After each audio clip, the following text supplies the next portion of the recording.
Conservatives are the fascists, right? You might think so. You've been brainwashed by the likes of NPR, the New York Times, Hillary Clinton, school. Jonah Goldberg has been my guest all week, and for this full hour, he is the author of Liberal Fascism. You've been called a fascist for writing the book? I was called a fascist, and that's why I wrote the book, and now I've been called a fascist more for having written it. And it's amazing because fascist implies that I'm going to shut you down. I'm going to do whatever I have to do to shut you down.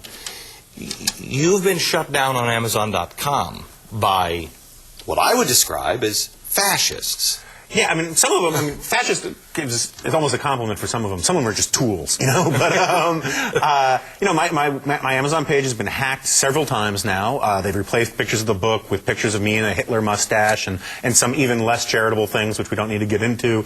The hate mail has just been through the roof. The left-wing blogs despise me, which is not shocking.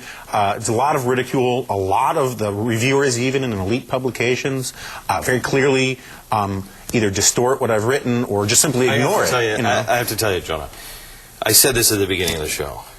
Your book pisses me off at times because you keep going back. I don't know how anybody misses the point. You are not calling liberals people who want to kill Jews. Right. It has nothing to do with that. Liberal or fascism meant something different in the early progressive movement.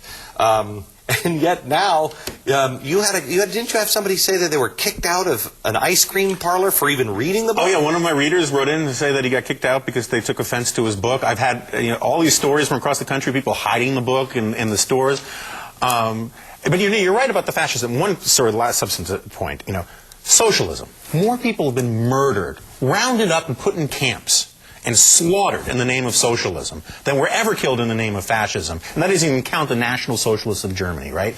Mao killed 65 million people. Stalin killed at least 20 million people. If I call you a socialist, it just sounds like you're I know. It's not a bad word. Yeah. It's not a bad word. And that's all I'm trying to do. I'm trying to say that fascism means something. And then we can have a conversation about what it means. How much trouble do you think we're in for this full hour and this week? Oh, I'm changing my name. All right. There are a rare few books that I honestly feel are worth reading by everybody, liberals and conservatives. This is one of them. Please read it. Liberal Fascism, Jonah Goldberg.